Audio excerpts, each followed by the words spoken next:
আমি প্রথমত দেখতে পাচ্ছি সম্প্রতি বজ্রপাতে বিভিন্ন স্থানে বেশ কিছু মানুষ মারা গেছেন। বজ্রপাতে মৃত্যুকে অনেকেই অশুভ মনে করেন। সত্যি এটা অশুভ কিনা? বজ্রপাতে বেশ কিছু মানুষ একই দিনে মারা গেছেন, আমরা অনেকেই দেখেছি। আল্লাহ রাব্বুল আলামিন তাদের সবাইকে মাগফিরাত নসিব করুন, তাদের সন্তপ্ত পরিবারকে সান্ত্বনা নসিব করুন। বজ্রপাতে কেউ মৃত্যুবরণ করলে সেটা অপয়া মৃত্যু, সেটা খারাপ মৃত্যু বা অশুভ মৃত্যু এরকমটি মনে করবার কোনো কারণ নেই।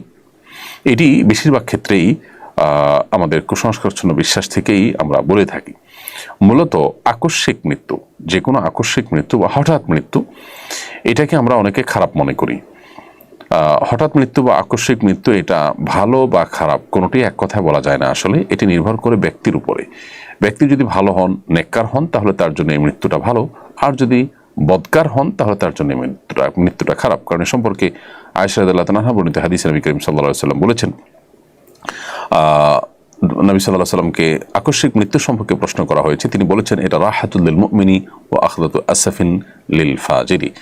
এটা হলো ইমানদারের জন্য ভালো, কারণ ইমানদার তার জান্নাতে যাওয়ার পথে অন্তরায় ছিল, তার মৃত্যু আকস্মিক মৃত্যু হয়ে জান্নাতের পথে তিনি পাড়ি দিলেন, এটি তার জন্য সুখকর এবং ভালো। পক্ষান্তরে একজন খারাপ মানুষ, ফাজের মানুষ, ফাসেক মানুষ, পাপিষ্ঠ, তার জন্য এই মৃত্যুটা হলো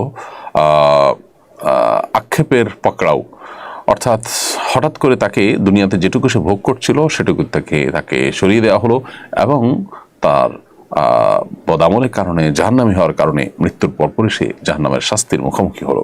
এই জন্য তার জন্য এটি খারাপ। অতএব আকস্মিক মৃত্যু, বজ্রপাতে মৃত্যু হোক বা অন্য কোনোভাবে হোক, এটি ভালো বা খারাপ এক কথায় বলা যায় না। শেখ তারিকুল ইসলাম আপনি লিখেছেন, আমার মামা কিছুদিন আগে রোড অ্যাক্সিডেন্টে মারা যান। তার ব্যবহার্য ফোন, এয়ারপডস আমরা কেউ ব্যবহার করলে মরহুমের গুনাহ হবে কিনা? যেহেতু এগুলো তার জিনিসপত্র, আর আধুনিক যুগে ফোন হাতে নিলেই গুনাহ হয়ে যায়। প্রথম কথা হলো ভাই তারিকুল ইসলাম, আমরা মোবাইল ফোন বা যে কোনো ডিভাইস ব্যবহার করলে আল্লাহর নাফরমানি যেন না হয় সেটা আমাদের সর্বাবস্থা খেয়াল রাখতে হবে। আপনারা যারা এগুলো ব্যবহার করছেন বা তার ওয়ারিস বা তার পরিবার সদস্যদের মধ্যে থেকে যারা এগুলো ব্যবহার করছেন, তার দিক চিন্তা করা ছাড়াও হারাম থেকে বেঁচে থাকার চেষ্টা তাদের মধ্যে থাকতে হবে। এবার আসা যাক মূল প্রশ্নের উত্তরে। সেটি হলো, যিনি রোড অ্যাক্সিডেন্টে মারা গেলেন, তার ব্যবহার করা ফোন, এয়ারপডস বা অন্যান্য জিনিসপত্র মৃত্যুর সঙ্গে সঙ্গে এগুলো আর তার মালিকানা থাকে না, এগুলো মালিক হয়ে যায় এগুলোর তার ওয়ারিসরা। অতএব ওয়ারিসরা যেহেতু মালিক হয়ে গেছেন, অতএব এইগুলো ব্যবহার এর দায়িত্ব ওয়ারিসদের উপরেই বর্তায়। বিধায় মৃত ব্যক্তির এতে কোনো ক্ষতি হবে না, কষ্ট হবে না ইনশাআল্লাহ, এবং মৃত্যুর পরপরই এটি মূলত ওয়ারিসদের মধ্যে ভাগ বন্টন হয়ে যাওয়া উচিত। হজ বিষয়ে বিস্তারিত জানতে চাই। হজ কাদের উপর ফরজ? হজের ফজিলত কি? হজ না করার ক্ষতি কি? এক কথায় অনেকগুলো প্রশ্ন আপনি করেছেন দর্শক। এটার উত্তরে আমরা বলতে চাই যে হজ ফরজ হবে সেই সব ব্যক্তিদের উপর যারা মুসলিম এবং সুস্থ মস্তিষ্ক সম্পন্ন, এবং তাদেরকে আল্লাহ তাআলা এ পরিমাণ আর্থিক সচ্ছলতা দিয়েছেন যা দিয়ে হজ করে আসার সময়টা তার পরিবার ভরণ পোষণ দেওয়ার ব্যবস্থা তার থাকে, এবং সেই সাথে হজ করে আসার মতো অ্যাবিলিটি থাকে। আজকের বাজারে 7-8 লাখ টাকা হলে হজ করা যায়। অতএব এই সময় 7-8 লাখ টাকা কারোর কাছে থাকলে তার উপর হজ ফরজ হবে। নারী যদি হন কেউ, তাহলে তার কাছে এর ডাবল টাকা লাগবে। কারণ হলো তিনি নিজে যাওয়া এবং তার সাথে একজন মাহরামের যাওয়া আসার খরচ, এটা যদি তার কাছে থাকে তাহলে তার উপর হজ ফরজ হয়ে যাবে। আজ থেকে অনেক বছর আগে, 10-15 বছর আগে 2.5 লাখ 3 লাখ টাকায় বাংলাদেশ থেকে হজ করা যেত। অতএব তখনকার বাজারে কারোর কাছে ওই টাকা থেকে থাকলে তার উপর হজ ফরজ হয়ে গিয়েছে। অতএব তিনি যদি তখন হজ না করে থাকেন, তাকে পরবর্তীতে যে কোনো সময় হজটা করতে হবে। এছাড়া হজের ফজিলত অপরিসীম। নবী সাল্লাল্লাহু আলাইহি ওয়াসাল্লাম বলেছেন, আল হজ্জুল মাবরুর লাইসা লাহুল জাযাউ ইল্লাল জান্নাহ। একটি ভালো হজ, যে হজের মধ্যে কোনো অকল্যাণ নেই, যে হজে কোনো পাপাচার নেই, সেরকম একটি হজের বিনিময় জান্নাত ছাড়া আর কিছুই নয়।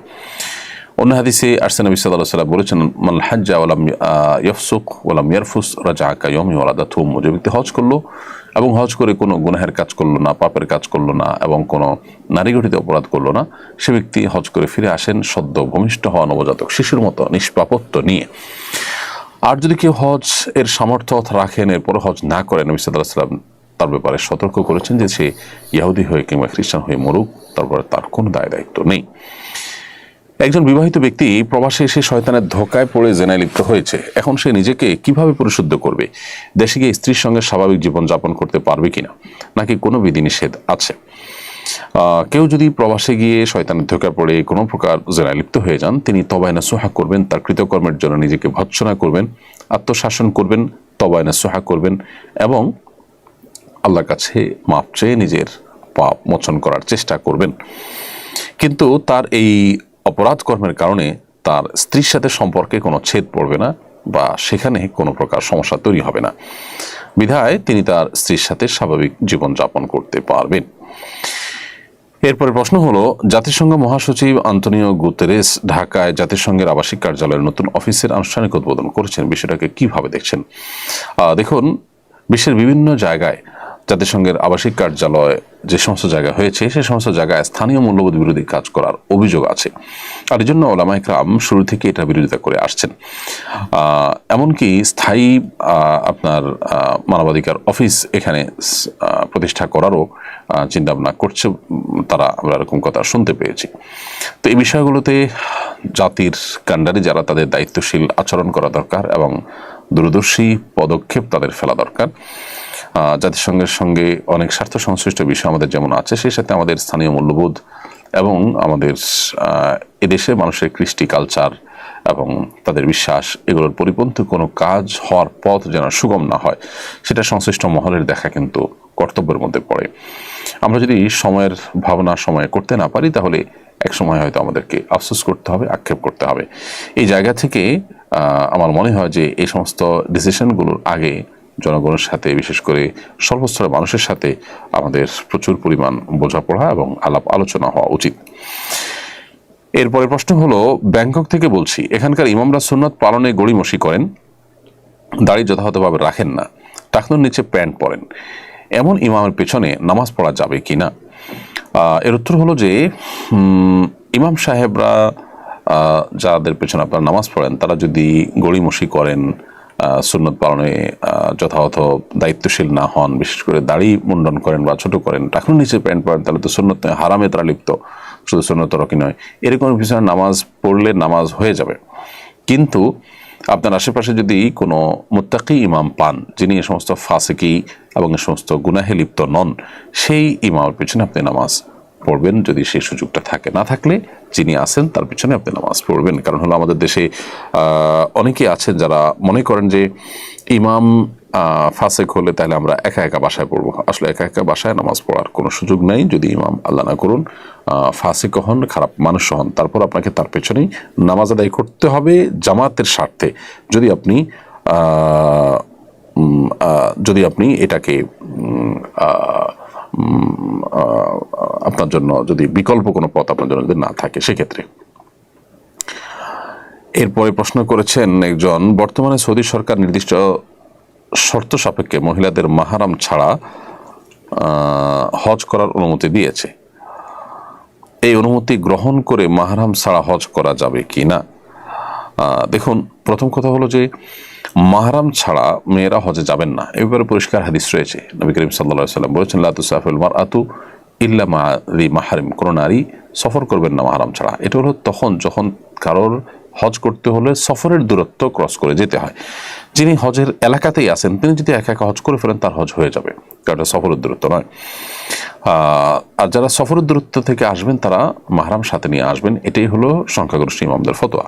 যদিও এক্ষেত্রে কোনো কোনো আলেমের ভিন্ন মত রয়েছে।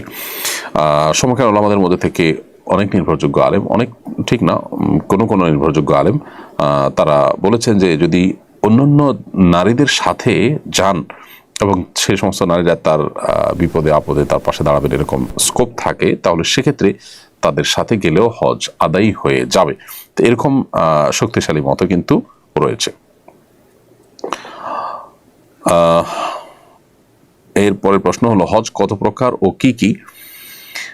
এর মধ্যে কোন হজ করা উত্তম? আগামী বছর আমি হজে যাব ইনশাআল্লাহ, কোন হজ করার পরামর্শ আপনি দিবেন? প্রথম কথা হলো যে হজ 3 প্রকার: হজে ইফরাদ, হজে তামাত্তু এবং হজে কেরান। হজে ইফরাদ, হজে তামাত্তু, হজে কেরানের মধ্যে কোন হজ উত্তম, এটা নিয়ে ফুকাহা ইকরামের মধ্যে, ওলামার মধ্যে একাধিক মত মত রয়েছে। অনেক উলামা ইকরামের বক্তব্য হলো যে হজের ক্ষেত্রে হজে তামাত্তু উত্তম, এবং এই মতের সপক্ষে বহু উলামা ইকরাম রয়েছেন। বর্তমান বিশ্বে বেশিরভাগ মানুষই প্রায় হজে তামাত্তু করে থাকেন। তামাত্তু হজ উত্তম হওয়ার সপক্ষে যুক্তি বা দলিল হলো নবী সাল্লাল্লাহু আলাইহি ওয়াসাল্লাম নিজে তামাত্তু হজ করেছেন, এই মর্মে অনেক শক্তিশালী এবং বিশুদ্ধ হাদিস রয়েছে। কেউ কেউ অবশ্য হজে ইফরাতকে উত্তম বলেছেন, শুধু হজ। আর হজে কেরানকে উত্তম বলেন হানাফি মাযহাবের উলামা ইকরাম এবং আরো অনেক উলামা ইকরাম। হজে কেরানটা হলো আমরা ওমরা এবং হজ দুইটারই নিয়ত করব, কিন্তু ওমরা করে হালাল না হয়ে তারপর আমরা হজ করব। একই এহরামে হজ ওমরা দুইটা করা, ওমরা করে তারপর হজ করা, এটা হলো কেরান। আর ওমরা করে হালাল হয়ে তারপরে হজ করা, সেটা হলো হজে তামাত্তু। আর শুধু হজ করা, সেটা হলো হজে ইফরাদ। সাধারণত একদম শেষ মুহূর্তে যারা যান তারা হজে ইফরাদ করে থাকেন। তো আপনার জন্য উত্তম কোনটা আমি সেটা বলবো যে আপনি যদি আগে থেকে জানান, অনেক আগে থেকে, তাহলে হজে তামাত্তুই করবেন, আর শেষ মুহূর্তে গেলে হজে কেরান করতে পারেন। আমি একজন ট্রাভেল ব্যবসায়ী, আমি মানুষকে বিদেশে যেতে সহযোগিতা করি। আমার মাধ্যমে কেউ বিদেশে গিয়ে কোনো গুনাহের কাজ করলে আমি গুনাহগার হব কিনা, এক্ষেত্রে আমার করণীয় কি? প্রিয় দর্শক, কেউ বিদেশে গিয়ে কি করবেন না করবেন এটার দায়টা একান্তই তার। আপনি তার জন্য প্রসেস বা প্রসিডিউর করে দিলে ইনশাআল্লাহ আপনি গুনাহগার হবেন না। আল্লাহ তাআলা বলেছেন আল্লাহ তাজরু ওয়াসরাতুন বিজরা উখরা, কোরআনের বিভিন্ন জায়গায় একই বিষয় আল্লাহ তাআলা বলেছেন যে কোনো পাপের বোঝা, কারোর পাপের বোঝা অন্য কেউ বহন করবে না। সেই জায়গা থেকে আপনি ইনশাআল্লাহ তাআলা এর দায় আপনাকে নিতে হবে না। তবে একই সাথে আপনি যদি বিদেশে মানুষজন পাঠান, বিশেষ করে শ্রমিকদেরকে, তাহলে সেক্ষেত্রে তাদের সাথে কোনো প্রতারণা যেন না হয়, মিথ্যাচার যেন না হয়, সে বিষয়ে আপনাকে সর্বোচ্চ দায়িত্বশীল থাকতে হবে। সম্প্রতি সরকারি হাজিদের সুবিধার্থে লাব্বাইক অ্যাপ চালু করা হয়েছে। অ্যাপে রেজিস্ট্রেশন করতে জেন্ডার অংশ রাখা হয়েছে আদার্স। এটা নিয়ে অনেকে সমালোচনা করেছেন। বিষয়টা কতটা গুরুতর মনে করেছেন? গুরুতর তো বটেই, তবে আনন্দের বিষয় আলহামদুলিল্লাহ বিষয়ে মাননীয় ধর্ম উপদেষ্টা মহোদয়ের দৃষ্টি আকর্ষণ করা হলে তিনি এটাতে আদার্স এই ঘরটি তুলে দিয়েছেন, যার কারণে এখন অ্যাপ রেজিস্ট্রেশন করতে গেলে আর এটা থাকছে না। সাথে সাথে তারা অ্যাকশন নিয়েছেন, সেজন্য সংশ্লিষ্ট সবাই ধন্যবাদ পেতেই পারেন। কিন্তু প্রসঙ্গত এটি আমাদের জেনে রাখা দরকার যে নারী পুরুষ এবং আদার্স, এই আদার্স বলে এখানে সমকামীদেরকে ঢোকানোর একটা অপচেষ্টা, ট্রান্সজেন্ডারদেরকে ঢোকানোর একটা অপচেষ্টা চলছে। এটা বাংলাদেশের একেবারে প্রথম সারির এনজিও, তারা সরকারের বিশেষ করে বিসিএস ক্যাডার অফিসারদেরকে ট্রেনিং করানোর কাজ দীর্ঘদিন থেকে আঞ্জাম দিয়েছে। তাদের প্রশিক্ষণ যে সমস্ত বিসিএস ক্যাডার অফিসাররা পেয়েছেন, তারা সবাই মূলত এই বিষাক্ত, জেনে হোক না জেনে হোক, বুঝে হোক না বুঝে হোক, তারা আমাদের সমাজে এইভাবে দিন দিন সেটাকে সমকামী বান্ধব তারা করছেন, এবং মানুষের যে পরিচয় সেখানে ব্যাপক পরিবর্তন আনার একটা নীল নকশার অংশ এটি। যার কারণে সব মিনিস্ট্রিতেই, সব ফরমে আমরা দেখতে পাচ্ছি এই জিনিসটা ব্যাপকভাবে ঢুকে গেছে। এরপরে প্রশ্ন হলো বদলি হজ কিভাবে করে, নিয়মটা একটু জানাবেন দয়া করে।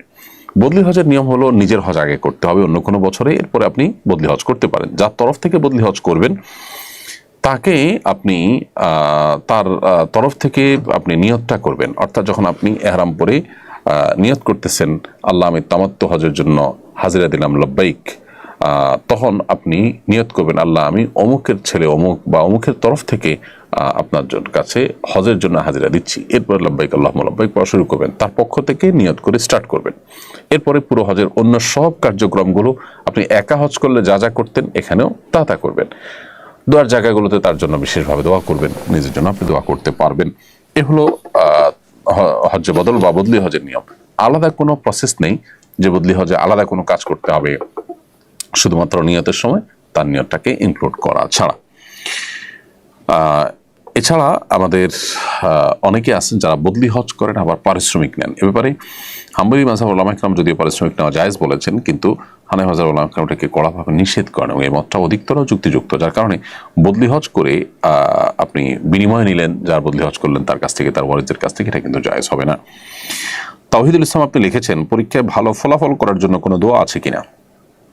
পরীক্ষার ফলাফল যেন ভালো হয় এর জন্য আলাদা করে স্পেসিফিক কোনো দোয়া নেই, তবে বান্দা আল্লাহ সুবহানাহু ওয়া তাআলার কাছে যে কোনো কল্যাণ কামনা করতে পারে। অতএব আল্লাহ আমার পরীক্ষার ফলাফল আপনি ভালো করে দিন, এটা আপনি দোয়া করতে পারেন।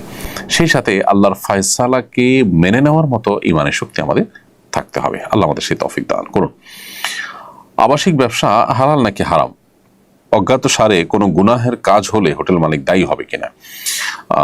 হোটেল ব্যবসা মৌলিকভাবে তো নাজায়েজ কোনো ব্যবসা নয়, হালাল ব্যবসা, কিন্তু কিছু স্পট আছে যেখানে হারাম কাজের জন্য মানুষ বেশিরভাগ ক্ষেত্রে যায়। এরকম যদি কোনো স্পট এর মধ্যে আপনি ব্যবসা করেন তাহলে সেটা আপনার জন্য জায়েজ হওয়াটা হবে শর্ত সাপেক্ষে, যে আপনি দায়িত্ব নিয়ে সেখানে হালাল হারাম এর বিষয়টা আপনি মেনটেন করার চেষ্টা আপনার সাধ্য অনুযায়ী করেছেন। 100% তো আপনার হাতে নয়। আবার এর বাইরেও সাধারণ জায়গাগুলোতেও অনৈতিক কাজ রোধে আপনার নানামুখী পদক্ষেপ থাকতে পারে, যেমন হাজব্যান্ড ওয়াইফ কিনা যারা উঠছে সেখানে তাদেরকে আপনি প্রশ্ন করলেন এবং সেটা প্রমাণের জন্য কোনো অপশন রাখলেন, সিস্টেম রাখলেন। আমি ব্যক্তিগতভাবে চিনি বাংলাদেশে এরকম কিছু রিসোর্ট, কিছু হোটেল আছে, বড় বড় রিসোর্ট, যেগুলোতে আলহামদুলিল্লাহ মালিক পক্ষের মধ্যে আল্লাহর ভয় থাকার কারণে তারা এই জাতীয় কোনো পরিস্থিতিতে আপনার বিশেষ করে কোনো হারাম কাজ যেন না হয় সেজন্য তারা দায়িত্বশীল আচরণ করেন, এবং সেজন্য তারা কোনো আপনার কাপল যদি সেখানে থাকতে চান তাহলে তাদেরকে প্রশ্ন করেন তারা স্বামী স্ত্রী কিনা। অন্তত মুখে স্বামী স্ত্রী যদি বলে, অথবা কোনোভাবে মিনিমাম প্রমাণ করার কোনো ওয়ে না থাকে, কাবির নামে হয়তো মানুষ ঘুরে না, অন্য কোনোভাবে যদি কোনোভাবে প্রমাণ করা যায় বা দেখে বোঝা যায়, তাহলে সেক্ষেত্রে তাদেরকে আপনি ভাড়া দিলেন। আর যদি মনে হয় যে না তারা এখানে কোনো পাপাচারের জন্য এসেছে, তাহলে তাদেরকে আপনি অ্যাভয়েড করলেন। এতটুকু যদি আপনি দায়িত্বশীলতার পরিচয় দেন, আশা করা যায় ইনশাআল্লাহ আপনার জন্য এটি হালাল হবে। বোরকা পরা অবস্থায় তায়াম্মুম করার সময় কি বোরকা খুলতে হবে, নাকি বোরকার উপর দিয়ে মাসে করা যথেষ্ট হবে?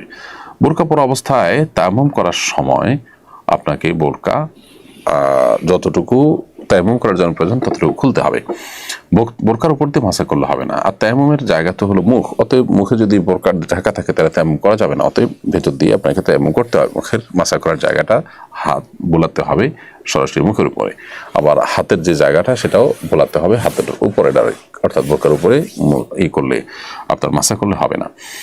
আমি হজে যাব, হজের পেমেন্ট করার জন্য অফিস থেকে অ্যাডভান্স টাকা নিয়েছি, এই টাকায় হজ করলে হজ কবুল হবে কিনা? অফিস থেকে যে অ্যাডভান্স টাকা নিয়েছেন সেটা আপনার বেতনের অংশ, অথবা আপনার স্যালারির অংশ হিসাবে যে টাকাটা আপনি নিয়েছেন এই টাকা দিয়ে আপনি হজ করতে পারেন। এটা আপনার সম্পূর্ণ হালাল টাকা। এটা আপনি লোন নিয়েছেন অনেকটা, লোনটা আস্তে আস্তে আপনি পরিশোধ করবেন। অতএব লোন নিয়ে হজ করলে হজ আদায় হয়, এবং একইভাবে লোন নিয়ে কোনো দান সাদাকা করলে সেটাও কিন্তু আদায় হয়ে যাবে, এটাও সেরকমই। অতএব আপনার এই হজ আদায় হবে ইনশাআল্লাহ তাআলা। একটি সফটওয়্যার কোম্পানিতে চাকরি করি, শুরুতে এতে হারাম কিছু জড়িত ছিল না, এখন কিছু হারাম অনুষঙ্গ যুক্ত হয়েছে, এখন করণীয় কি? চাকরি অব্যাহত রাখতে পারবো? যদি আপনাকে দেখুন, সফটওয়্যার কোম্পানিতে চাকরি করে আপনি দীর্ঘদিন থেকে সেখানে উপায় উপার্জন করছেন, কিন্তু সেখান থেকে হঠাৎ করে যদি সেখানে হারাম কোনো কাজ শুরু হয় এবং সেখানে যদি আপনার ইনভলভেশন থাকে যেটি আপনাকে করতে হয়, তাহলে সেক্ষেত্রে সেখান থেকে আপনার সুইচ করার চেষ্টা করতে হবে, অন্যত্র আপনাকে চাকরি নেওয়ার চেষ্টা করতে হবে, কারণ আপনি হারামে সহযোগী হতে পারেন না। আর যদি ব্যাপারটা এরকম হয় যে আপনার কোনো হারামে যুক্ত হতে হয় না, কোম্পানি কোনো একটা হারাম কাজ করে, সেটা তার অন্যান্য বিজনেসের পার্ট, তাহলে তার দায়টা আপনার উপর আসবে না ইনশাআল্লাহ তাআলা। হজের সফরে একজন হজযাত্রী নামাজ কসর করবে নাকি পূর্ণ নামাজ পড়তে হবে? হজের সফরে হজযাত্রী যদি মুসাফির থাকেন তাহলে তিনি অবশ্যই কসর করবেন, আর না হলে তিনি পূর্ণ নামাজ পড়বেন। মুসাফির এবং মুকিমের সংজ্ঞা কি? এসব ক্ষেত্রে ওলামায়ে আহনাফের দৃষ্টিভঙ্গি হলো 15 দিন যদি কোথাও থাকার কেউ নিয়ত করে তাহলে সে মুকিম হিসাবে বিবেচিত হবে, এবং মুকিম হিসাবে বিবেচিত হওয়ার কারণে তিনি পরিপূর্ণ নামাজ পড়বেন। ধরুন কেউ মক্কায় 15 দিন থাকবেন, মদিনায় 15 দিন থাকবেন, তাহলে তিনি মুকিম হিসাবে বিবেচিত হবেন। 15 দিনের নিচে যদি কোথাও থাকেন তাহলে তিনি মুসাফির হিসাবে বিবেচিত হবেন, তখন তিনি একাকী বা নিজেরা জামাতে নামাজ পড়লে তখন কসরের নামাজ পড়বেন। আর এছাড়া মক্কা থেকে মদিনা যাওয়া আসার পথে যে নামাজগুলো সেগুলো তো অবশ্যই কসর হবে। হ্যাঁ, যদি ইমাম সাহেব স্থানীয় হন, তার পেছনে নামাজ পড়েন, তাহলে তো আপনি পরিপূর্ণ নামাজ পড়বেন। কানিস ফাতেমা আপনি লিখেছেন, আমার স্বামীর সাথে আমার ডিভোর্স হয়েছে, এখন কি তার দেওয়া জামা কাপড় বা কোনো জিনিসপত্র ব্যবহার করতে পারবো? এগুলো সে চেয়েছিল, কিন্তু মহারণা পরিশোধ না করায় আমার পরিবার দিতে দেয় নাই। বোন কানিস ফাতেমা, আপনার স্বামী আপনাকে যদি এমন কিছু দেয় যেটার মালিকানা তিনি, তার হাতে, তিনি আপনাকে ব্যবহার করতে দিয়েছেন, এরকম যদি হয় তাহলে সেক্ষেত্রে সেগুলো তাকে ফেরত দিতে হবে। ডিভোর্সের পর সেগুলো তাকে ফেরত দিতে হবে। আর যদি এমন কিছু হয় যেগুলো আসলে আপনাকে তিনি ব্যবহার করতে দেননি, বরং আপনাকে মালিক বানিয়ে দিয়েছেন, এরকম যদি হয় তাহলে সেক্ষেত্রে সেগুলো ফেরত দিতে হবে না। আর মহারণা যদি তিনি পরিশোধ না করে থাকেন, তাহলে তার সম্পদ থেকে আপনার মহারণা বাবদ যে পরিমাণ টাকা হবে সেই পরিমাণ জিনিস আপনি রেখে দিতে পারবেন। তার অতিরিক্ত হলে সেটা কিন্তু আপনার জন্য জায়েজ হবে না। কারণ ইমানদার সব ক্ষেত্রে আল্লাহকে ভয় করে চলবেন, হিসেব করে চলবেন, তার কোনো পদক্ষেপ যেন হারাম না হয়, কারোর অধিকারকে যেন খর্ব না করে, কারোর হককে যেন নষ্ট না করে, সে বিষয়ে আমাদেরকে দায়িত্বশীল হতে হবে। আল্লাহ আমাদেরকে সেই তৌফিক দান করুন। আবার একই সাথে কিছু জিনিস আছে যেগুলো আসলে মানুষ সাধারণত একসাথে দিয়ে দেয়, সেগুলো বলতে হয় না যে এটা একসাথে দিয়েছেন নাকি সাময়িক সময়ের জন্য দিয়েছেন। তো এরকম যদি হয় তাহলে সেক্ষেত্রে আপনি অবস্থা দৃষ্টি আপনার আলামত দেখে সিদ্ধান্ত নেবেন যে এটা তিনি একসাথে দিয়েছেন কিনা। অবশ্য তিনি যদি পরিষ্কার করে বলেন যে না আমি একসাথে দেইনি, তাহলে তার কথাই ধর্তব্য হবে এবং প্রযোজ্য হবে, সেটি আমাদেরকে মাথায় রাখতে হবে। ডিভোর্সের পর দেখা যায় অনেক সময় পারস্পরিক জেদাজেদির পর্যায়ে আমরা চলে যাই এবং সেই জায়গা থেকে আমরা অনেকেই দায়িত্বশীলতার সাথে এখানে আমানতদারিতার সাথে পারস্পরিক লেনদেনটা করতে পারি না। এখান থেকে আমাদের সরে আসতে হবে একজন ভালো মুসলিম হতে হলে। সঞ্জিদা জাহান আপনি লিখেছেন, একই বিষয় ভিন্ন ভিন্ন সময় কসম করলে তারপর কসম ভাঙলে কয়টি কাফারা দেওয়া লাগবে? একই বিষয় ভিন্ন ভিন্ন সময় আপনি একাধিক কসম করলে অনেক ওলামাদের মধ্যে একটি কাফারাই যথেষ্ট হবে। যেমন সৌদি আরবের শেখ বিন বাজ রাহিমাহুল্লাহ সহ অনেক ওলামা ইকরাম, হাম্বলি মাযহাবের ওলামা ইকরাম অনেকে বলেন এটি। কিন্তু এর বিপরীতে বাংলাদেশের ওলামা ইকরাম তথা ওলামায়ে আহনাফ তাদের দৃষ্টিতে বিশুদ্ধ মত অনুযায়ী আপনাকে ভিন্ন ভিন্ন কাফারা দিতে হবে। যতবার কসম করবেন প্রত্যেকটা কসম ভঙ্গের জন্য আলাদা আলাদা কাফারা আপনাকে দিতে হবে। আমি আমার ভাইদের সাথে কোরবানির গরুর সাথে আমার ছেলের আকিকা দিতে চাই, এভাবে তো অনেকেই দেয়। আমাদের কোরবানি দেওয়ার মতো সামর্থ্য নেই, এখন কি তাহলে এভাবে দিব না? দয়া করে উত্তর দেবেন। আপনার ভাইদের সাথে আপনি যে কোরবানির গরুর সাথে ছেলের আকিকা দিতে চান, এটাতে অনেক ওলামাদের মতো আকিকা হয়ে যাবে, কিন্তু অনেক ওলামাদের মতো আকিকা হবে না। কারণ নবী করিম সাল্লাল্লাহু আলাইহি যারা বলেন হবে না, তাদের যুক্তি হলো যে নবী করিম সাল্লাল্লাহু আলাইহি সাল্লাম কোরবানি এবং আকিকা কোরবানির ক্ষেত্রে 7 ব্যক্তির তরফ থেকে যথেষ্ট হয়ে বলেছেন, আকিকার ক্ষেত্রে এরকম কোনো কথা বলেন নাই। যারা বলেছেন যে দুইটাই যথেষ্ট হয়ে যাবে, আকিকা এবং কোরবানি একই গুরুত্ব দিলে আদায় হয়ে যাবে, তাদের মত হলো যে কোরবানি এবং আকিকা একই ধরনের ইবাদত। তো এখানে যেহেতু মতপার্থক্য আছে, অধিকতর সতর্কতামূলক মত হবে আকিকা আলাদা দেওয়া, কোরবানির গরুর সাথে আকিকা মিশিয়ে না দিয়ে আলাদা দিতে পারলে সেটা হবে সবচেয়ে উত্তম এবং নিরাপদ। ফারজান আক্তার মৌ আপনি লিখেছেন, অতিরিক্ত মোটা ব্রু হালকা প্লাগ করলে কি গুনাহ হবে? আপনার ব্রু যদি অনেক বেশি মোটা হয়, দেখতে দৃষ্টিকটু হয়, আপনার কাছে ত্রুটিপূর্ণ মনে হয়, অস্বাভাবিক মনে হয়, তাহলে সেক্ষেত্রে স্বাভাবিকের চেয়ে মোটা হওয়ার কারণে সেটাতে আপনি ব্রু প্লাগ করে যদি স্বাভাবিক করার চেষ্টা করেন, সেটা হবে আপনার পার্ট অফ ট্রিটমেন্ট, চিকিৎসার অংশ, সেটা জায়েজ। কিন্তু যদি সেটা না হয়, বরং গতানুগতিক যে সাজসজ্জা সেটা করতে গিয়ে আপনার আর্টিফিশিয়াল ভাবে আপনি আপনার সৌন্দর্য সৃষ্টি করার জন্য যদি মৌলিক পরিবর্তন আনতে চান, সেটা কিন্তু জায়েজ হবে না। কি পরিমাণ টাকা থাকলে কোরবানি ওয়াজিব হবে? ফোকায়ে হানাফের মতে সামর্থ্যবান সচ্ছল ব্যক্তিদের জন্য কোরবানি ওয়াজিব। সচ্ছল ব্যক্তি বলতে তাদেরকে বোঝানো হয়েছে যাদের উপরে জাকাত ফরজ হওয়ার মতো অর্থ যাদের কাছে আছে। জাকাত ফরজ হওয়ার মতো অর্থ বলতে 83 গ্রাম রূপা অথবা 52.5 ভরি রূপা, এটার মালিকানা যার কাছে আছে, এই রূপা কেনার মতো টাকা যার কাছে আছে, অর্থাৎ 80 থেকে 85 হাজার প্লাস মাইনাস এক এক সময় রূপার দাম উঠে নামে, সেটার হিসাব অনুযায়ী আপনি ঠিক করবেন। তো এইভাবে যদি রূপা আপনার এইভাবে যদি আপনি নিসাবের মালিক হন ইয়ের দিনগুলোতে, কোরবানির দিনগুলোতে, তাহলে আপনার পরে কোরবানি ওয়াজিব হবে। রানী বেগম আপনি লিখেছেন, সিজারের বাচ্চা চুল 7ম দিনে না কাটলে কোনো সমস্যা হবে কিনা? পরে কেটেছে, চুলের পরিমাণ স্বর্ণ টাকা দান করা যাবে কিনা? বাচ্চার 7ম দিনে চুল কাটাটা হলো মুস্তাহাব। অতএব কোনো কারণে এটা যদি অসুবিধা মনে করেন, বাচ্চার সমস্যা হতে পারে, অথবা সিজারিয়ান বাচ্চা, ডাক্তারের অনুমোদন নাই, অথবা সামহাও কোনো কারণে কাটতে পারেন নাই, তো পরে কাটবেন, কোনো অসুবিধা নেই। সপ্তম দিনের কাটাটা ফরজ ওয়াজিব কিছু না, তবে মুস্তাহাব। পরে কাটলেও এটা মুস্তাহাবটা আদায় হলো না, জাস্ট এটুকু। আর চুলের পরিমাণ স্বর্ণ অথবা রূপা দান করা সেটাও মুস্তাহাব, যার কারণে আপনি সেই ইয়েটা আপনার চুলটা যখনই কাটবেন তখনই সেটার ওজন পরিমাণ স্বর্ণ বা রূপা বা তার মূল্য আপনি দান করে দিবেন। এটি সুনানে তিরমিজির বর্ণিত একটি হাদিসে আলী ইবনে আবি তালিব রাদিয়াল্লাহু তাআলা থেকে বর্ণিত হয়েছে। তিনি বলেছেন যে আক্কা রাসূলুল্লাহ সাল্লাল্লাহু আলাইহি ওয়াসাল্লাম আন হাসানের সাদ, নবী সাল্লাল্লাহু আলাইহি ওয়াসাল্লাম তার নাতি হাসান রাদিয়াল্লাহু তাআলার পক্ষ থেকে একটি ছাগল কোরবানি করেছেন। ওয়াকালা ইয়া ফাতিমা ইহলিকি রাস, এবং বলেছেন হে ফাতেমা তুমি হাসানের মাথা মুন্ডন করে দাও। ওয়া তাসাদ্দাকি বিজিনাতি শারিহি ফিদ্দা, এবং তার চুলের ওজন পরিমাণ রূপা আল্লাহর রাস্তায় দান করে দাও।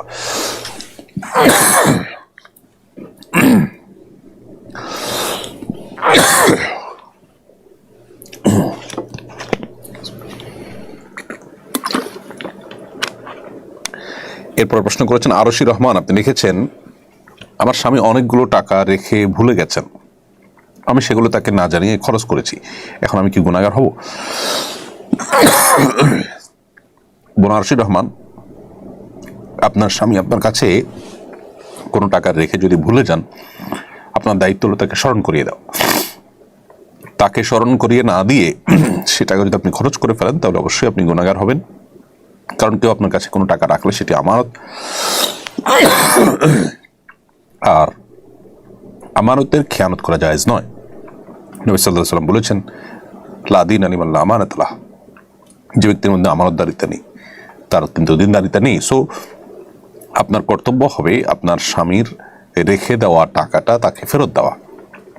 আর যদি একান্ত খরচ করেই ফেলে থাকেন যেমনটি আপনি বলেছেন, তাহলে আপনি আপনার স্বামীর কাছ থেকে অনুমোদন নেবেন যে তোমার এই টাকাটা আমার কাছে ছিল, আমি খরচ করে ফেলেছি।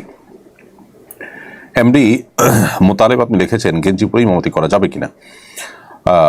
ইমামতি করা যাবে সেই পোশাকে যে পোশাকে নামাজ পড়া যাবে, যেটাতে নামাজ পড়া যাবে না সেটাতে ইমামতিও করা যাবে না। গেঞ্জি পরে, যে সমস্ত গেঞ্জি পরে আমরা কোনো গুরুত্বপূর্ণ জায়গায় ভালো কোনো ব্যক্তির সাথে সাক্ষাৎ করতে যাই না, সে ধরনের পোশাক পরে নামাজ পড়া অনুচিত, মাকরু। ঠিক একইভাবে সেগুলো পরেই ইমামতি করাটাও অনুচিত এবং মাকরু। হ্যাঁ, যদি এমন হয় যে এমন কোনো ড্রেস হয় যেটা পরে আমরা সচরাচর গুরুত্বপূর্ণ কোনো ব্যক্তিদের সাথে বসতে যাই, মিটিং করতে যাই, তাহলে সেক্ষেত্রে সেটা পরে আপনি নামাজ পড়তে অসুবিধা নেই, ইমামতি করতেও অসুবিধা নেই। হ্যাঁ, কখনো যদি এমন হয় যে ইমাম নাই, এর চাইতে উপযুক্ত ব্যক্তি নাই, তখন নিরুপায় এরকম ব্যক্তিকে ইমামতি করতে দিলেন, সেটা ভিন্ন কথা, সেটা অবশ্যই জায়েজ হবে। মূলত আল্লাহ সুবহানাহু ওয়া তাআলা বলেছেন ইয়া বানি আদম খুযু যিনাতাকুম ইনদা কুল্লি মসজিদ, হে আদম সন্তান তোমরা প্রত্যেক সালাতের সময়, প্রত্যেক নামাজের সময় সৌন্দর্য গ্রহণ করো, শোভা গ্রহণ করো, অর্থাৎ তোমরা সেখানে সুন্দর উত্তম পোশাক পরে সালাত আদায় করার চেষ্টা করো। তো যার কারণে সালাত আদায়ের সময় আমাদের উত্তম পোশাক থাকা এটা বাঞ্ছনীয়। যদি অবহেলা করি আমরা সালাতের প্রতি, সেটা অবহেলার শামিল হবে, বিবেচিত হবে। আল্লাহ আমাদেরকে বোঝার তৌফিক দান করুন। প্রিয় দর্শক, দেখতে ইচ্ছে আমার অনুষ্ঠান একেবারে মাঝামাঝি পর্যায়ে এসে পৌঁছেছি, সময় হয়েছে ছোট্ট একটি বিরতিতে যাওয়ার। বিরতিতে যাচ্ছি, ইনশাআল্লাহ বিরতির পরে আবারও ফিরে আসবো আমরা সেরাই সমাধান অনুষ্ঠানে। আশা করছি আমাদের সঙ্গেই থাকবেন। সুন্নাহ ফাউন্ডেশন মসজিদ কমপ্লেক্স ও ইসলামিক সেন্টার একটি লালিত স্বপ্ন। ইনশাআল্লাহ শিক্ষা, সেবা ও দাওয়া সহ ফাউন্ডেশনের বহুবিধ কার্যক্রমের কেন্দ্র হবে এই কমপ্লেক্স। ঢাকার নতুন বাজারের অদূরে কেনা জমিতে শীঘ্রই নির্মাণ কাজ শুরু হবে ইনশাআল্লাহ। সাদাকায়ে জারিয়ামূলক এই প্রকল্পে শরীক হতে পারেন আপনিও। সুন্নাহ ফাউন্ডেশন মসজিদ কমপ্লেক্স ও দর্শক, বিরতির পর আবারও আপনাদেরকে স্বাগতম জানাচ্ছি শরীর সমাধান অনুষ্ঠানে। বিরতির আগে আমরা অনেকগুলো প্রশ্ন উত্তর দিয়েছি আলহামদুলিল্লাহ। এই পর্যায়ে যে প্রশ্ন দেখতে পাচ্ছি সেটি হলো ওযুর পরের বিশেষ কোনো দোয়া আছে কিনা। ওযুর পর আমরা দোয়া পড়ব আল্লাহুম্মা জাআলনি মিনাত তাওয়াবিন ওয়া জাআলনি মিনাল মুতাতাহহিরিন। আর এছাড়া কালিমায়ে শাহাদা পাঠ করা সুন্নাহ দ্বারা সাব্যস্ত হয়েছে, যার কারণে ওযুর পর আমরা পড়ব আশহাদু আল্লা ইলাহা ইল্লাল্লাহ ওয়া আশহাদু আন্না মুহাম্মাদান আবদুহু ওয়া রাসূলুহু। আর আল্লাহুম্মা জাআলনি মিনাত তাওয়াবিন ওয়া জাআলনি মিনাল মুতাতাহহিরিন, এটি আমরা পাঠ করতে পারি। আর এছাড়া ওযুর শুরুতে বিসমিল্লাহ পাঠ করব আমরা। এ হলো ওযুতে সর্বসাকল্যে দোয়া। এর বাইরে ওযুতে হাত ধোয়ার দোয়া, মুখ ধোয়ার দোয়া, মাথা মাসাজ করার দোয়া, পা ধোয়ার আলাদা দোয়া, এরকম বিভিন্ন দোয়ার কথা আমরা শুনি, কিন্তু সেটি কোরআন বা সুন্নাহর কোথাও বর্ণিত হয়নি। অথেন্টিক কোনো সোর্সে সেরকম কোনো দোয়ার কথা নেই। আমার এলাকায় আত্মহত্যাকারীর গোসল, কাফন দাফন ও জানাজা পড়া হয় না। এমনকি মুসলিমদের কবরস্থানে সমাহিত করা হয় না। এ বিষয়ে বলবেন আত্মহত্যাকারী দাফন কাফন ও জানাজার বিধান কি হবে? আত্মহত্যা করলে গোসল, কাফন দাফন, জানাজা যদি না পড়া হয় তাহলে এলাকাবাসীর সবাই গুনাহগার হবে। কেউ আত্মহত্যা করলে সে অমুসলিম হয়ে যায় না। তার জানাজা, তার কাফন দাফন এগুলো সবগুলো কিন্তু ফরজ, এবং মুসলমানদেরকে কবরস্থানে তাকে সমাহিত করা এটা এলাকাবাসীর কর্তব্য। এগুলো না করলে তারা অবশ্যই গুনাহগার হবেন এবং বাড়াবাড়ি করছেন বলে বিবেচিত হবেন। কিন্তু আমাদেরকে পাশাপাশি মাথা রাখতে হবে, আত্মহত্যাকারীর ব্যক্তির কাফন দাফন এবং তার জানাজায় সমাজের গণ্যমান্য ব্যক্তিবর্গরা থাকবেন না। ধরুন মসজিদের ইমাম সাহেব না পড়িয়ে মুয়াজ্জিন সাহেব জানাজার ইমামতি করলেন বা অন্য কেউ করলেন, এরকমটি করা কর্তব্য। যেমনটি নবী সাল্লাল্লাহু আলাইহি ওয়াসাল্লাম করেছেন, কোন আত্মহত্যাকারী ব্যক্তি হলে তিনি জানাজা পড়তেন না, অন্যদেরকে পড়তে বলতেন। কিন্তু অন্যদেরকে পড়তে হবে বিধায় যদি আত্মহত্যা করার কারণে তার জানাজাই পড়া না হয় সেটা অবশ্যই অপরাধ হবে, গুনাহের কাজ হবে। এমনি মানিরুল্লাহ আপনি লিখেছেন, দ্রুত বিয়ের ফজিলত যদি একটু বলতেন। নবী করিম সাল্লাল্লাহু আলাইহি ওয়াসাল্লাম বলেছেন, অভিভাবকদেরকে লক্ষ্য করে তোমাদের সন্তান সন্ততি বিয়ের উপযুক্ত হওয়ার পর তোমরা বিলম্ব করবে না। কারণ বিলম্ব করার ফলে তারা যদি গুনাহে লিপ্ত হয়, সমাজে যদি ফাসাদ এবং ব্যত্যয় সৃষ্টি হয় তাহলে সেটা বিলম্বে গুনাহের কারণেই হবে এবং এর দায় সংশ্লিষ্টদেরকে বহন করতে হবে। সেজন্য দেরি করা উচিত নয়। আল্লাহ রাব্বুল আলামিন কাউকে যখন মহরের টাকা জোগাড় করা এবং স্ত্রীর ভরণ পোষণের মিনিমাম আয়োজন করবার শক্তি সামর্থ্য দিবেন, তখনই তার বিয়ে করার চেষ্টা করা কর্তব্য। এমনকি আল্লাহ সুবহানাহু ওয়া তাআলা অভিভাবকদেরকে নির্দেশ করেছেন, আনকিহুল আয়ামা মিনকুম ওয়াস-সালিহিন মিন ইবাদিকুম ওয়া ইমানিকুম ইন ইয়াকুনু ফুকারা ইউগনিহিমুল্লাহু মিন ফাদলিহি। অভিভাবকদেরকে আল্লাহ নির্দেশ করেছেন, তোমরা যারা অভিভাবক তোমরা তোমাদের অধীনস্থ যারা আছে, ছেলে মেয়ে এবং অন্য যারা আছে অধীনস্থ তাদেরকে তোমরা বিবাহ দাও। যদি তারা দরিদ্র হয়, গরিব হয়, বিবাহের বরকতে আল্লাহ রাব্বুল আলামিন তাদেরকে সচ্ছল করে দিবেন। এই আয়াত থাকার পরও যদি আমরা আর্থিক অজুহাতে, পায়ে দাঁড়াবার অজুহাতে বিবাহ বিলম্ব করে, সেটা হবে আমাদের কোরআন হাদিসের খেলাফ আমল করা। ইসলামিক ইনফ্লুয়েন্সাররা অনেক সময় বিনোদন ও ধর্ম মিশ্রিত কন্টেন্ট বানান, এতে দিনী বার্তা হালকা হয়ে যাচ্ছে কিনা? সন্দেহাতীতভাবে যদি এরকম কোনো কন্টেন্ট তৈরি হয় যেখানে আসলে আপনার হাসি তামাশা ইত্যাদি হয়, সেটাকে আবার দাওয়াতি কন্টেন্ট হিসাবে উপস্থাপন করার চেষ্টা করা হয়। একটা হলো যে হাসি তামাশা বা বিনোদন এর ব্যবস্থা করা হচ্ছে, সেখানে হারাম কিছু যেন না থাকে সেদিকে খেয়াল করা হচ্ছে, বিনোদনের পাশাপাশি দাওয়া হয়ে যাচ্ছে, সেটা একটা জিনিস। কিন্তু দাওয়াতকে বিনোদন মিশ্রিত করা, বিশেষ করে হাসি তামাশা দিয়ে মিশিয়ে ফেলা, এটাকে ম্যাগাজিন অনুষ্ঠানে পরিণত করা, এটা অবশ্যই অনুচিত কাজ। কারণ এই ধরনের কর্মকাণ্ডের ফলে দাওয়াতের বিষয়টা আপনি যেমনটি বলেছেন, দ্বীনি বার্তাটা হালকা হয়ে যায় এবং নবী করিম সাল্লাল্লাহু আলাইহি ওয়াসাল্লাম যখন দাওয়াতি কাজ করতেন তার ভিতরে যে গাম্ভীর্য প্রকাশ পেত তার মধ্য থেকে, এটা তার খেলাফ, অর্থাৎ সুন্নাহর খেলাফ পদ্ধতি। বোরহান ইসলাম লিখেছেন, জুয়া খেলার জন্য ইসলাম বিশেষ কোনো শাস্তি রেখেছে কিনা জানাবেন দয়া করে। সুনির্দিষ্ট কোনো শাস্তি জুয়া খেলার জন্য নেই, তবে ইসলামের বিচার ব্যবস্থা থাকলে তখন কোরআন হাদিসের আলোকে যারা বিচারক হবেন, বিচার কার্য যারা পরিচালনা করবেন, তারা অপরাধের মাত্রা অনুপাতে শাস্তি নির্ধারণ করবেন। তবে শাস্তি পাবে, এটা শাস্তি হবে এটা নিশ্চিত। কিন্তু শরীয়ত কিছু কিছু অপরাধের শাস্তি চূড়ান্ত করে দিয়েছে, আর কিছু কিছু বিচারকের হাতে ছেড়ে দিয়েছে, মাত্রা বিবেচনা করে তিনি শাস্তি দিবেন, এটা সেরকম একটি বিষয়।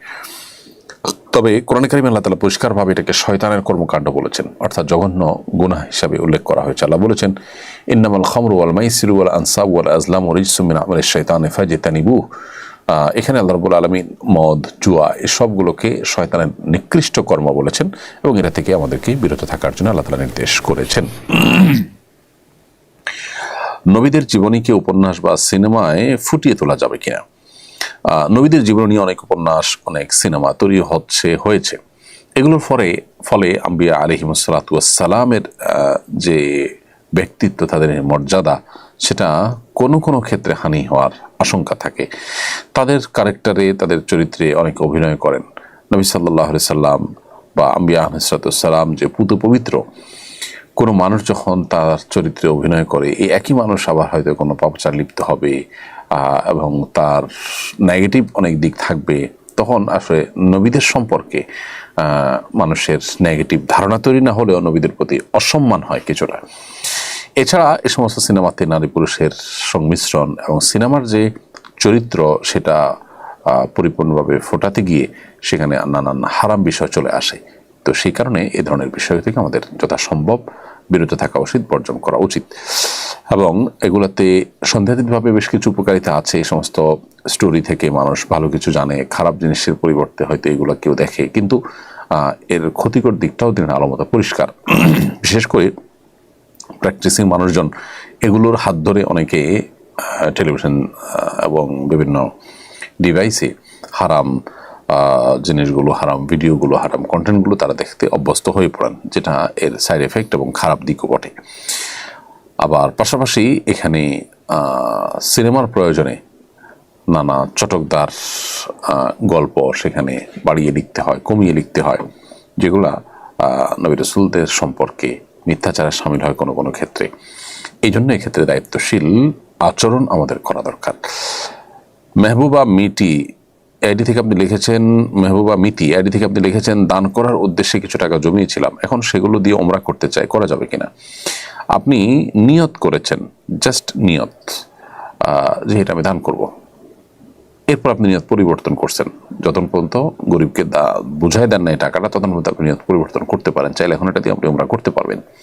কিন্তু যদি আপনি মানত করে ফেলেন যে আমি এত টাকা হলে আমি এই টাকা দিয়ে উমরা গরিবকে দান করব, অর্থাৎ এরকম কোনো ভাবে যদি নিজের প্রতি আবশ্যক করে ফেলে থাকেন, সেটা ভিন্ন কথা। জাস্ট রেখেছেন একটা বক্সে বা কোনো জায়গাতে, কেন গরিবকে দান করব, এই নিয়ত পরিবর্তন করে আপনি উমরা করছেন, সেটা করতে পারবেন। ডিভোর্সের পরিমাণ অনেক বেড়ে গেছে, ইসলাম কিভাবে দাম্পত্য কলহ নিরসনের নির্দেশ দেয়? ডিভোর্সের পরিমাণ বেড়ে গেছে, এটা আজ নতুন নয়।